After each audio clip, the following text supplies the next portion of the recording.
నమస్తే, నేను మీ సతీష్. ఆంధ్రప్రదేశ్ పరిరక్షణ సమితి అధ్యక్షుడు కొలిక్పూడి శ్రీనివాసరావు అరెస్ట్ చేసేందుకు ఏపీసీఐడి అధికారుల బృందం తెలంగాణలోని హైదరాబాద్కి చేరుకుంది. ప్రస్తుతం ఇదే అంశం పొలిటికల్ సర్కిల్స్లో అంటే ఆంధ్రప్రదేశ్ రాజకీయ వర్గాల్లో చాలా సంచలనంగా అంటే ఒక చర్చనీయాంశంగా మారినటువంటి అంశం. మరి ప్రధానంగా కొలిక్పూడి శ్రీనివాసరావు అంశాన్ని కనుక చూసుకుంటే ఒక 4 రోజుల క్రితం ఒక ఛానల్ డిబేట్లో కూర్చున్నప్పుడు ఆయన ఏదైతే వ్యూహం సినిమా తీసినటువంటి రామ్ గోపాల్ వర్మ అంటే ఒకప్పుడు దర్శకుడిగా చెప్పుకుంటారు, కానీ ప్రస్తుతం ఆయన ఒక విలువలు లేనటువంటి మనిషి కాదు, ఒక మృగం అని చెప్పేసి అని కూడా చాలామంది ఆయన అభివర్ణిస్తున్నటువంటి పరిస్థితి. మరి అలాంటి రామ్ గోపాల్ వర్మ ఏదైతే వ్యూహం సినిమా తీశారో ఆ సినిమాకి సంబంధించి మరి ఎవరి అభిప్రాయాలు వాళ్ళకు ఉంటాయి. ఈ క్రమంలోనే కొలిక్పూడి శ్రీనివాసరావు గారు ఒక కామెంట్ చేశారు. అది కూడా ఏమిటి అంటే, రామ్ గోపాల్ వర్మ తల నరికి తీసుకొచ్చినటువంటి వాళ్ళకి ₹1 నజరానాని ఇస్తాను అంటూ ఆయన చేసినటువంటి ఆ వ్యాఖ్యని పట్టుకుని ఈ రోజున రామ్ గోపాల్ వర్మ గారు ఆంధ్రప్రదేశ్లో ఉన్నటువంటి డైరెక్టర్ జనరల్ ఆఫ్ పోలీస్ అంటే డీజీపీని నేరుగా కలిసి ఆయనకు ఒక ఫిర్యాదు చేశారు. మరి డీజీపీ గారు దీన్ని సిఐడి అధికారులకి అంటే సిఐడికి ట్రాన్స్ఫర్ చేయడంతో సిఐడి అధికారులు దీనిపైన కేసు నమోదు చేసి ఎఫ్ఐఆర్ నమోదు చేశారు. మీ పిల్లలు ఇంటర్మీడియట్ మరియు ఎంసెట్ చదువుతూ సబ్జెక్ట్స్ లో కన్ఫ్యూజ్ అవుతున్నారా? కాన్ఫిడెన్స్ లెవెల్ తక్కువగా ఉందా? రిపీటెడ్ మిస్టేక్స్ చేస్తున్నారా? అయితే మీకోసమే ఉంది Rise app. 1 lakh question bank, performance analysis, online classes by experts, ఇంకా మరెన్నో ఫీచర్స్ తో మీ ముందుకొచ్చింది Rise the perfect guide. Description లో ఉన్న లింకును ఉపయోగించి సబ్స్క్రైబ్ అవ్వండి. ఎఫ్ఐఆర్ కూడా ఫైల్ చేసి ఈ రోజున ఆ బృందం హైదరాబాద్ మాదాపూర్లో ఉన్నటువంటి నల్లజెండలో ఉన్న అపర్ణ టవర్స్ అనేటువంటి అపర్ణ గేటెడ్ కమ్యూనిటీలో ఉన్నటువంటి కొలిక్పూడి శ్రీనివాసరావు ఇంటికి వచ్చారు. అయితే ఈ క్రమంలోనే అరెస్ట్ చేయడానికి రావడం, ఫిర్యాదు నమోదైనప్పుడు ఏదైతే ఒక కేసు నమోదైనప్పుడు అరెస్ట్ చేయడాన్ని ఎవరు కూడా తప్పడం లేదు. కానీ సిఐడి అధికారులు వ్యవహరిస్తున్నటువంటి తీరు మాత్రమే ఇక్కడ విమర్శనాత్మకంగా తయారైనటువంటి పరిస్థితి. ఎందుకంటే మొదటి నుంచి కూడా ఆంధ్రప్రదేశ్లో ఉన్నటువంటి సిఐడి అధికారులు వ్యవహరిస్తున్నటువంటి తీరు మనం చూసాం. ఏ ఒక్క సందర్భంలో కూడా ఈ 4 ఏళ్ల 9 నెలల జగన్మోహన్ రెడ్డి ప్రభుత్వ పరిపాలనలో సిఐడి అధికారులు వాళ్ళు పోలీస్ వ్యవస్థ ఎదుర్కొన్నటువంటి విమర్శలు ఇంకా ఏ రాష్ట్రంలో కూడా ఆ స్థాయిలో అన్ని విమర్శలు ఎదుర్కొని ఉండరు. ఆ పరిణామాలు కూడా మనం చూస్తూ ఉన్నాం. ఈ రోజున గతంలో వ్యవహరించినటువంటి తీరే అంటే గతంలో అనేక సందర్భాల్లో సిఐడి అధికారులు ఏ విధంగా అయితే వ్యవహరించారో అదే తీరుని కొలిక్పూడి శ్రీనివాసరావు విషయంలో కూడా వ్యవహరించినట్లుగా అయితే కనిపిస్తూ ఉంది. ప్రధానంగా చూస్తే సిఐడి అధికారులు వచ్చారు, న్యాయస్థానాలు ఏం చెప్పినాయి, గతంలో సుప్రీంకోర్టు కూడా చెప్పింది, ఎవరినైనా కూడా ఒక వ్యక్తిని అరెస్ట్ చేసేటువంటి ముందు దానికి సంబంధించినటువంటి ప్రాథమికమైనటువంటి ఆధారాలు ఉండాలి. వాటితో పాటుగా సదరు వ్యక్తికి 7 ఏళ్ల కంటే కూడా తక్కువ కాలం శిక్ష పడేటువంటి అవకాశాలు ఉంటే అతనికి 41A నోటీస్ ఇవ్వాలి. 41A నోటీస్ ఇచ్చి అతన్ని విచారణకు పిలిచి విచారణ చేసిన తర్వాత అరెస్ట్ చేయాలి అని చెప్పేసి అన్నారు. ఆ సమయంలో ఒకవేళ ఆయన అందుబాటులో లేకపోతే వారి కుటుంబ సభ్యులకి 41A నోటీస్ ఇచ్చేసి రావాలి. కానీ ఇక్కడ సిఐడి అధికారులు ఏ విధంగా వ్యవహరిస్తూ ఉన్నారు, ముఖ్యంగా మొదటి నుంచి వాళ్ళు ఎదుర్కొంటున్నటువంటి విమర్శలు ఇదే. అంటే ఈ రోజున ఆంధ్రప్రదేశ్లో ఉన్నటువంటి సిఐడి ఆ పోలీస్ వ్యవస్థ ఏ రోజు కూడా పోలీస్ వీళ్ళంటే పబ్లిక్ సర్వెంట్స్ అంటారు, కానీ అలా కాదు, కండువా కప్పుకొని ఒక వైఎస్ఆర్ కాంగ్రెస్ పార్టీ కార్యకర్తల్లా పనిచేస్తున్నారు అనేటువంటి విమర్శలు చూస్తూ ఉన్నాం. ఈ రోజున కొలిక్పూడి శ్రీనివాసరావు గారి విషయంలో కూడా సిఐడి అధికారుల తీరు ఇదే విధంగా ఉంది అనేటువంటి విమర్శలు వెలువెత్తా ఉన్నాయి. ప్రధానంగా చూస్తే ఈ రోజున కొలిక్పూడి శ్రీనివాసరావు గారి ఇంటికి వెళ్ళినటువంటి సమయంలో వారి ఇంట్లో అక్కడ వాళ్ళ పాప అలాగే ఒక కేర్ టేకర్ వాళ్ళిద్దరు మాత్రమే ఉన్నారు. కొలిక్పూడి శ్రీనివాసరావు గారు ఇంట్లో లేరు. మరి ఆయన ఎక్కడున్నారు ఏంటి అన్నది ఫోన్ చేసినా కూడా తెలుస్తుంది. ఒకవేళ ఫోన్ అందుబాటులో లేకపోతే కనీసం ఆ సమాచారాన్ని చేరవేయాలి అని చెప్పి వాళ్ళు నోటీస్ ఇచ్చి రావచ్చు. అట్ ద సేమ్ టైం అవేమీ చేయకుండా వాళ్ళ ఇంట్లోకి వెళ్ళిపోయి చొరబడిపోయి పోలీసులు ఆయన ఏదో గనక ఒక ఉగ్రవాదిలాగా ఒక టెర్రరిస్ట్ లాగా ఆ ఇంట్లోకి చొరబడిపోయి ఆయన కంప్యూటర్లు ఆయన సెల్ ఫోన్లు ఇవన్నీ కూడా పరిశీలిస్తూ వాటిని ఓపెన్ చేసేసి, అలాగే కొలిక్పూడి శ్రీనివాసరావు గారి సతీమణి ఆవిడేదో ఎంప్లాయీ, ఆవిడ ఉద్యోగం చేసుకుంటా ఉంటే ఆవిడ ఆఫీస్లో ఉంటే ఆవిడకి ఫోన్ చేసి మీరు వెంటనే ఇంటికి వస్తారా రారా అంటూ ఆవిడ మీద ఒత్తిళ్లు పెంచడం. అంత ఇదిగా చేయాల్సింది ఏముంది? ఈ రోజున కొలిక్పూడి శ్రీనివాసరావు గారు ఒక కామెంట్ చేశారు, ఓకే, అది అభ్యంతరకరంగా ఉంటే ఆయన మీద కేసు నమోదు చేశారు కాబట్టి ఎఫ్ఐఆర్ కూడా నమోదైంది కాబట్టి ఈ రోజున ఫైల్ అయింది కాబట్టి ఒక నోటీస్ ఇచ్చి ఆయన విచారణకు పిలవచ్చు. ఒకవేళ అక్కడ మీకు ఆయన విచారణకు సహకరించకపోయినా లేదు ఆయన చేసిన దాంట్లో ఎక్కడైనా కుట్రకోణం ఉందనో, ఆ కుట్ర ఏమైనా బయటపడితే, నిజంగా ఆయన ఏదైనా రామ్ గోపాల్ వర్మ గారు ఫిర్యాదు చేసినట్లుగా ఆయన్ని చంపేటువంటి కుట్రలు పన్నుతున్నారు అనేటువంటి ఆధారాలు ఏమైనా దొరికితే అప్పుడు ఆయన్ని విచారణకు వచ్చినప్పుడు అప్పుడే అరెస్ట్ చేయొచ్చు కదా. అలాంటి నోటీసులు ఏమీ కూడా జారీ చేయకుండా ఇంట్లో పిల్లలు ఉన్నప్పుడు, అందులో ఆడపిల్ల ఉంది, ఆడపిల్ల చిన్నపిల్లలు ఉన్నప్పుడు కేర్ టేకర్ ఉంటే ఆ ఇంట్లోకి దొంగల్లాగా చొరబడిపోయి అధికారులు వ్యవహరించినటువంటి తీరు, అంటే సిఐడి అధికారులు వ్యవహరించినటువంటి తీరు మాత్రం నిజంగా ఈ రోజున ప్రజాస్వామ్యం బతికుందా అనేటువంటి అనుమానాలు కలగజేస్తూ ఉంది. ముఖ్యంగా ఇది ఆంధ్రప్రదేశ్లో కూడా కాదు, తెలంగాణలోకి వచ్చి మరి ఇక్కడ దీనిపైన మరి కొలిక్పూడి శ్రీనివాసరావు గారు ఇక్కడ పోలీసులకి ఏం ఫిర్యాదు చేస్తారు, ఎలాంటి చర్యలు తీసుకుంటారు, ఇవన్నీ పక్కకు పెడితే సిఐడి అధికారులు ఈ రోజున వ్యవహరించినటువంటి తీరు మాత్రం చాలా ఆక్షేపణీయంగా ఉంది అనేటువంటి అభిప్రాయాలు కూడా వ్యక్తమవుతూ ఉన్నాయి. అదే సమయంలో చూసుకుంటే ఇదే రకమైనటువంటి చర్యలు గతంలో కూడా సిఐడి ఇవాళ మొదటిసారి ఏం కాదు. ఇదే విధంగా చూస్తే సిఐడి గతంలో కూడా తెలుగుదేశం పార్టీకి సంబంధించినటువంటి ప్రధాన కార్యదర్శిగా ఉన్నటువంటి చింతకాయల విజయ్ గారు, అంటే చింతకాయల అయ్యన్న పాత్రుడు గారి అబ్బాయి, ఆయన పైన కూడా ఇలాగే ఒక కేసు నమోదు చేసి ఆయన ఇంట్లో లేనటువంటి సమయంలో ఆయన ఇంటికి వచ్చి 3 ఏళ్ల పసిపిల్ల, ఆ పసిపిల్లను కూడా తల్లి దగ్గరికి వెళ్ళనీయకుండా ఆ పిల్లని పట్టేసుకుని ఇప్పుడు మీ భర్త ఎక్కడున్నారు చెప్తారా చెప్పరా అంటూ ఆ ఇంట్లో ఉన్నటువంటి మహిళల్ని భయభ్రాంతులకు గురి చేస్తూ నిజంగా వీళ్ళు పోలీసులా లేకపోతే రాక్షసులా అనేటువంటి అనుమానాలు కలిగే విధంగా ఈరోజు పోలీసులు వ్యవహరిస్తున్నటువంటి తీరు ఉంది అనేటువంటి అభిప్రాయాలు ప్రజలకే కలుగుతూ ఉన్నాయి.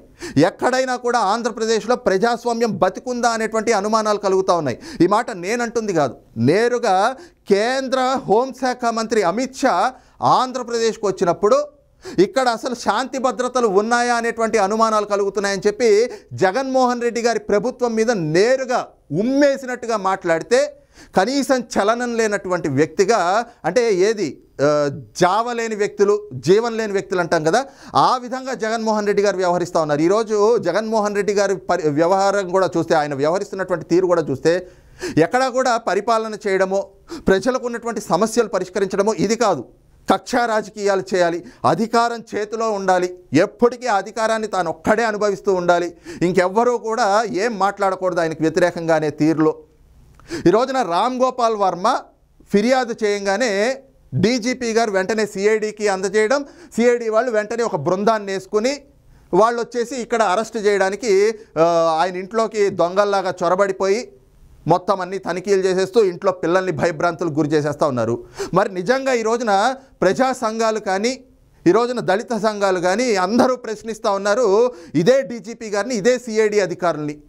ఈ రోజున రామ్ గోపాల్ వర్మ తల నరికి తెస్తే ₹1 కోటి ఇస్తా అని చెప్పి ప్రకటించారు అనేటువంటి ఆ ఒక్క మాటని ఆధారంగా చేసుకుని ఆ కేసును కూడా ఏ విధంగా నమోదు చేశారంటే, ఆ వ్యాఖ్య చేసినటువంటి కొలిక్పూడి శ్రీనివాసరావు గారు A1, ఆయన ఏ డిబేట్లో అయితే కూర్చున్నారో ఆ డిబేట్లో కూర్చున్నటువంటి యాంకర్గా ఉండేటువంటి TV5 సాంబశివరావు గారు ఆయన్ని A2గా చేర్చారు. అలాగే ఆ ఛానల్కి ఎండీగా ఉండేటువంటి వ్యక్తిని A3గా చేర్చారు. అలాగే ఆ ఛానల్ మేనేజ్మెంట్ని A4గా ఈ కేసులో చేర్చారు. అలాగే ఒక ఫోన్ నెంబర్ని పెట్టి ఆ ఫోన్ నెంబరు కలిగినటువంటి వ్యక్తి A5గా చేర్చారు. దాంతోపాటుగా ఇంకెవరిదో పేరు పెట్టి A6. ఇలాగ ఆయన చేసినటువంటి ఒక వ్యాఖ్యను పట్టుకుని 6 పేర్లను పెట్టి ఒక 5-6 సెక్షన్లు 159, 505, 515 అలాగే ఇంకేవో కేసులు కూడా, ఇంకేవో సెక్షన్లు కూడా పెట్టి ఒక 5-6 సెక్షన్లతోటి ఈ రోజున కేసును అయితే నమోదు చేశారు. ఇంకొక కొసమరిపు ఏంటంటే, అసలు వాస్తవానికి కొలిక్పూడి శ్రీనివాసరావు గారిని అరెస్ట్ చేసి ఈరోజు FIR ఏదైతే నమోదు చేశారో ఆ FIRలో ఏమని పెడతారు, కొలిక్పూడి శ్రీనివాసరావు అనేటువంటి వ్యక్తి తెలుగుదేశానికి చెందినటువంటి వ్యక్తి అని చెప్పి పెడతారు. ఆయన ఆంధ్రప్రదేశ్ పరిరక్షణ సమితి అధ్యక్షుడిగా ఉంటే ఆయన ఏ రాజకీయ పార్టీలోనూ లేను అని చెప్పి ఆయనే చెప్పుకుంటా ఉన్నారు. ఇప్పటి వరకు ఆయన కనీసం తెలుగుదేశం పార్టీ ప్రాథమిక సభ్యత్వం కూడా తీసుకోలేదు. అయినా కూడా ఆయన తెలుగుదేశం పార్టీకి చెందినటువంటి వ్యక్తి అని చెప్పి FIRలో పెడతా ఉన్నారు. అంటే పోలీసులు ఎంత అవగాహన రాహిత్యంతో వ్యవహరిస్తూ ఉన్నారు. సిఐడి అధికారులు కేవలం ఏదైతే మొదటి నుంచి విమర్శలు వింటా ఉన్నాం కదా, తాడేపల్లి ప్యాలెస్లో కూర్చున్నటువంటి అక్కడి నుంచి ఒక స్క్రిప్ట్ వస్తుంది, ఆ స్క్రిప్ట్ని పట్టుకుని వీళ్ళు కేసులు పెట్టేస్తారు, FIRలు నమోదు చేసేస్తూ ఉంటారు. అదేవిధంగా ఈ రోజున కొలిక్పూడి శ్రీనివాసరావు తెలుగుదేశం పార్టీ వ్యక్తి అంటూ అందులో FIRలో నమోదు చేయడం చూస్తూ ఉంటే ఎంత అవగాహన రాహిత్యంతో సిఐడి అధికారులు వ్యవహరిస్తున్నారు. ఇది పోలీస్ శాఖ దిగజారుడుతనానికి నిదర్శనంగా కనిపిస్తోంది అనేటువంటి విమర్శలు కూడా ప్రతిపక్షాల నుంచి వస్తూ ఉన్నాయి. ఇక ఇదే సమయంలో ప్రతిపక్షాలు కానీ, ప్రజా సంఘాలు కానీ, దళిత సంఘాలు కానీ ఇదే పోలీస్ వ్యవస్థని, ఇదే డీజీపీని, ఇదే సిఐడి అధికారులని కూడా, సిఐడి చీఫ్ను కూడా ప్రశ్నిస్తూ ఉన్నారు. సరే, ఆయన ఒక వ్యాఖ్య చేశారు అని చెప్పి ఆయన మీద కేసు నమోదు చేశారు కదా. మరి ఇదే రామ్ గోపాల్ వర్మ ఆడియో ఫంక్షన్లో మీడియా వాళ్ళు అడిగారు, అదేంటండి మీకు సెన్సార్ అనుమతులు ఇవ్వలేదు కదా మొదట, మరి ఆ సెన్సార్ అనుమతులు ఎక్కడి నుంచి తెచ్చుకున్నారు అంటే, నేను దావూద్ ఇబ్రహీంతో ఫోన్ చేయించుకున్నాను అని చెప్పాడు. దావూద్ ఇబ్రహీం అంటే ఎవరో డీజీపీకి తెలుసు కదా, సిఐడి చీఫ్ తెలుసు కదా. అతను ఒక most wanted criminal, mafia don. అతని వల్ల భారతదేశానికి ముప్పు పొంచి ఉంది అని చెప్పేసి ఎన్నోసార్లు ఎన్ఐఏ లాంటి సంస్థలు కూడా చెప్పినాయి. అతను ఏ విధమైనటువంటి క్రిమినల్లో ఎలాంటి యాక్టివిటీస్, అసాంఘిక శక్తో అందరికీ తెలుసు కదా దావూద్ ఇబ్రహీం. మరి అలాంటి వ్యక్తితోటి నాకు లింకులు ఉన్నాయి, నేను ఫోన్ చేయించుకున్నాను అని చెప్పి ఒక బహిరంగ వేదిక మీదుగా పక్కన మంత్రులందరినీ పెట్టుకుని రామ్ గోపాల్ వర్మ నేరుగా ప్రకటన చేశాడు. అది నేరుగా చెప్పాడు. మరి దీనికి సుమోటోగా తీసుకుని రామ్ గోపాల్ వర్మ మీద కేసు పెట్టేటువంటి ధైర్యం ఈ పోలీస్ వ్యవస్థకు ఉందా అని చెప్పేసి ఈ రోజున ప్రశ్నిస్తూ ఉన్నారు ప్రజా సంఘాలు కానీ, దళిత సంఘాలు కానీ, ప్రతిపక్షాలు కానీ. అదే సమయంలో నిజంగా చిత్తశుద్ధి ఉంటే ఇదే డీజీపీకి కసిరెడ్డి రాజేంద్రనాథ్ రెడ్డి గారికి, సిఐడి చీఫ్ సంజయ్ గారికి నిజంగా చిత్తశుద్ధి ఉంటే ఈ రోజున ఒక గిరిజన మహిళ, అందులోనూ భారతదేశానికే ప్రథమ పౌరురాలు రాష్ట్రపతి ద్రౌపది ముర్ము గారు, ఆవిడ మీద ఎంత సిగ్గుమాలిన మాటలు మాట్లాడాడు ఈ రామ్ గోపాల్ వర్మ అనేటువంటిది అందరికీ తెలుసు కదా. ఆ రోజున ద్రౌపది ముర్ము గారిని రాష్ట్రపతి అభ్యర్థిగా ప్రకటిస్తే దాని మీద ఈ వ్యక్తి చేసినటువంటి వ్యాఖ్యలేంటి, చేసినటువంటి పోస్ట్ ఏమిటి, ఇవాళకి సోషల్ మీడియాలో అది చూస్తూనే ఉన్నాం కదా, సర్క్యులేట్ అవుతూ ఉంది. మరి అలాంటి నీచపు రాతలు రాసినటువంటి ఒక నికృష్టమైనటువంటి వ్యక్తి, నిజంగా విలువలు లేనటువంటి ఒక మృగం అని చెప్పేసి కూడా ఆ రోజున మహిళా సంఘాలు కూడా రామ్ గోపాల్ వర్మ మొహాన్న పేడలో అంటే చెప్పుతో కొట్టినట్టుగా మాట్లాడారే. మరి ఆ మాటల మీద, ఆయన చేసిన ఆ పోస్ట్ మీద ఈ రోజున చర్యలు తీసుకునేటువంటి ధైర్యం ఈ డీజీపీకి కానీ, సిఐడి చీఫ్కి కానీ ఉందా అని చెప్పేసి ప్రశ్నిస్తూ ఉన్నారు. అలాగే ఈ రోజున వైఎస్ఆర్ కాంగ్రెస్ పార్టీ ఎంపీ ఉన్నాడు, ఆ బట్టలు కూడా తీసుకుని జిమ్ చేస్తూ వీడియో కాల్స్ చేస్తూ ఉంటాడు, మా గోరంట్ల మాధవ్. ఆ వ్యక్తి చంద్రబాబు నాయుడు గారు ప్రధాన ప్రతిపక్ష నేత, మాజీ ముఖ్యమంత్రి, 14 ఏళ్ల పాటు ముఖ్యమంత్రిగా చేసినటువంటి వ్యక్తి. అలాంటి వ్యక్తిని పట్టుకుని బహిరంగ వేదిక మీద రేపు 2024లో చంద్రబాబు చచ్చిపోబోతున్నాడు అని చెప్పేసి గోరంట్ల మాధవ్ చెప్పాడు. అంటే ఏంటి, చంద్రబాబు నాయుడు గారిని హతమార్చేందుకు కుట్రలు పన్నుతున్నారా? మరి ఇది కూడా ఫిర్యాదు చేశారు కదా. మరి దాని మీద చర్యలు తీసుకునేటువంటి ధైర్యం ఈ డీజీపీకి కానీ, సిఐడి చీఫ్కి కానీ ఉందా? స్వయాన తమ్మినేని సీతారాం ఆంధ్రప్రదేశ్ అసెంబ్లీ స్పీకర్గా ఉంటూ ఒక బాధ్యత కలిగినటువంటి వ్యక్తిగా వ్యవహరించాల్సిన ఆయన నేరుగా చెప్పాడు మీడియా సమావేశంలో కూర్చుని, ఒక్కసారి బ్లాక్ కమాండర్స్ని తీసేయమని చెప్పండి, చంద్రబాబుని ఫినిష్ అని చెప్పాడు తమ్మినేని సీతారాం గారు. మరి ఆయన మీద చర్యలు తీసుకునేటువంటి ధైర్యం ఉందా అని చెప్పేసి ఈ రోజున ప్రతిపక్షాలు ప్రశ్నిస్తూ ఉన్నాయి. అంతేకాదు, ఇంకా చాలామంది వైఎస్ఆర్ కాంగ్రెస్ పార్టీలో జగన్మోహన్ రెడ్డి దగ్గర ఉండేటువంటి ఎంతోమంది పిల్ల సైకోలు అని చెప్పి పిలుస్తూ ఉంటారు. అలాంటి వాళ్ళు చంద్రబాబు నాయుడు గారి మీద ఎలాంటి వ్యాఖ్యలు చేశారు? మరి జోగి రమేష్ ఈ రోజున జూనియర్ గూర్ఖా అని పిలుస్తూ ఉంటారు, నేరుగా తెలుగుదేశం పార్టీ కార్యాలయం మీద దాడి చేశాడు. మరి అతని మీద ఇప్పటి వరకు చర్యలు ఎందుకు తీసుకోలేదు? మరి వీటన్నిటికీ సమాధానాలు చెప్పేటువంటి ధైర్యం ఉందా? వీటన్నిటికీ మీరు చర్యలు తీసుకునేటువంటి ధైర్యం ఉందా? ఇవేవి తీసుకోకుండా, వీటి మీద చర్యలు లేకుండా ఈ రోజున అసలు ఆయన చేసినటువంటి వ్యాఖ్యలు ఏమిటి, ఆ వ్యాఖ్యల వెనకాతలు ఉన్నటువంటి అర్థం ఏమిటి, అసలు కొలికిపూడి శ్రీనివాసరావు అనేటువంటి వ్యక్తి బ్యాక్గ్రౌండ్ ఏంటి? ఆయన ఈ రోజున డీజీపీ అంటే ఒక ఐపీఎస్ చదువుకున్నటువంటి వ్యక్తి, సిఐడి చీఫ్ సంజయ్ ఆయన కూడా ఐపీఎస్ చదువుకున్నటువంటి వ్యక్తి. ఈ రోజున అలాంటి ఐపీఎస్లు ఐఏఎస్లు తయారు చేసేటువంటి ఒక ప్రొఫెసర్ కొలికిపూడి శ్రీనివాసరావు ఈ రోజున తెలుగుదేశం పార్టీ కార్యాలయం మీద దాడి చేసినప్పుడు, చంద్రబాబు నాయుడు గారు ప్రయాణిస్తున్నటువంటి బస్సు మీద చెప్పుల దాడి చేసి వైఎస్ఆర్ కాంగ్రెస్ పార్టీ నాయకులు అంత ఇదిగా చేస్తే, ఒక డీజీపీగా ఆ రోజున ఏం చెప్పారు గౌతమ్ సవాంగ్ గారు? భావ ప్రకటన స్వేచ్ఛ అన్నారు. అదే జగన్మోహన్ రెడ్డి గారు ముఖ్యమంత్రిగా ఉంటూ తెలుగుదేశం పార్టీ కార్యాలయం మీద ఆయన ఎమ్మెల్యే దాడి చేస్తే దాన్ని ఏం చెప్పారు? నాకు అభిమానులు ఉంటారు, నా మీద ఎవరైనా ఏదైనా ఒక మాట అంటే వాళ్ళు మరి భావోద్వేగాలకు గురే ఇలాంటి దాడులు చేస్తారు అని చెప్పి సమర్థించుకున్నటువంటి ఒక విచక్షణారహితమైనటువంటి వ్యక్తి జగన్మోహన్ రెడ్డి. మరి ఈ రోజున అలాగే చంద్రబాబు నాయుడు గారికి అభిమానులు ఉండరా? ఈ రోజున ఈ క్యారెక్టర్లెస్ వ్యక్తి రామ్ గోపాల్ వర్మ, ఈ వ్యక్తి తీసినటువంటి సినిమా, ఆయన పెట్టే పోస్టర్లు ఎలాగున్నాయి? చంద్రబాబు నాయుడు గారిని, లోకేష్ గారిని, పవన్ కళ్యాణ్ గారిని వాళ్ళని ఏ విధంగా ట్రోల్ చేస్తూ ఉన్నాడు పోస్టర్లు చేసి. నిజంగా ఏదైనా కూడా మీరు ప్రజలకు సేవ చేయడానికే మీ ఉద్యోగాల్లో ఉన్నారు, మీరు నిజంగా నిజాయితీగా ఉద్యోగాలు చేస్తున్నాము అని చెప్పి మనస్సాక్షి మీద ఒక్కసారి మనస్సాక్షిగా ఆలోచించి మీరు నిజంగా మీ బాధ్యతగా ఉద్యోగాలు మీ విధులు నిర్వహిస్తున్నట్లయితే ఎవరి మీద చర్యలు చేపట్టాలి? మరి అలాంటి ట్రోలింగ్స్ చేస్తున్నటువంటి రామ్ గోపాల్ వర్మ మీద ఏం చర్యలు తీసుకున్నారు? ఇదే సిఐడి చీఫ్ సంజయ్ గారు ఆ రోజు చెప్పారు కదా, మీడియా సమావేశం పెట్టి, మరి అధికార పక్షానికే కాదు ప్రతిపక్షం మీద ఏం ట్రోలింగ్స్ జరుగుతున్నా కూడా వాటి మీద కూడా కేసులు పెడతాము, సోషల్ మీడియాలో ట్రోలింగ్స్ జరిగితే వాళ్ళ ఆస్తుల్ని అటాచ్ చేస్తామని చెప్పారు కదా. ఈ రోజున మరి రామ్ గోపాల్ వర్మ మీద ఏం చర్యలు తీసుకుంటా ఉన్నారు అని చెప్పేసి ప్రశ్నిస్తా ఉన్నారు. ఈ రోజున ఆంధ్రప్రదేశ్లో ఉన్నటువంటి ప్రజలు ప్రతిపక్షాలు కూడా.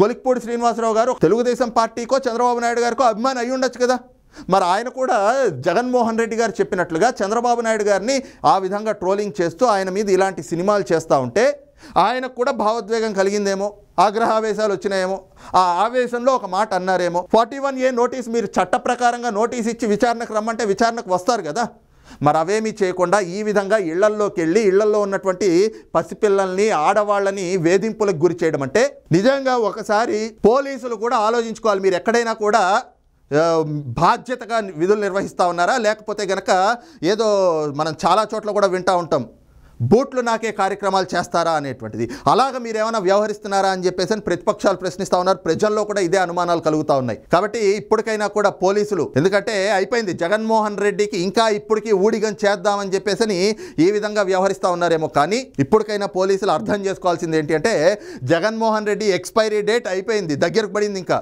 ఇంకొక నెల 2 నెలలు. ఇప్పుడు కూడా మీలో మారకుండా ఇదే విధంగా వ్యవహరిస్తే నిజంగా ఖచ్చితంగా రాబోయేటువంటి రోజుల్లో దీనికి తీవ్రమైనటువంటి పర్యవసానాలు ఎదుర్కోవాల్సి ఉంటుంది అని చెప్పేసి ఈ రోజున ప్రజల్లో కూడా ఈ రకమైనటువంటి చర్చలు అయితే జరుగుతూ ఉన్నాయి. మరి ప్రతిపక్షాలు కూడా ఇవే హెచ్చరికలు జారీ చేస్తూ ఉన్నాయి. ఓవరాల్గా మాత్రం ఏమిటి అంటే ఈ రోజున గతంలో చూసినట్లుగానే సిఐడి అధికారులు మరొకసారి తమ పొలిటికల్ బాస్ అయినటువంటి జగన్మోహన్ రెడ్డి కళ్ళల్లో ఆనందం చూసేందుకు మాకు ప్రజాసేవ కాదు, లేదంటే మేము పబ్లిక్ సర్వెంట్స్ కాదు, మేము ఏ స్థాయికైనా దిగజారిపోవడానికి సిద్ధంగా ఉన్నాము అని చెప్పేసి కొలికిపూడి శ్రీనివాసరావు గారిని అరెస్ట్ చేయడానికి వచ్చినటువంటి ఉదంతంతో మళ్ళీ సిఐడి అధికారులు ఏపీ పోలీస్ వ్యవస్థ నిరూపించుకుంది అనేటువంటి అభిప్రాయాలు కూడా ఈ రోజున రాజకీయ వర్గాల్లో వ్యక్తమవుతూ ఉన్నాయి. మరి ఈ అంశం పైన మీ అభిప్రాయం ఏమిటి అన్నది కూడా కామెంట్ సెక్షన్లో మెన్షన్ చేయండి. Thank you.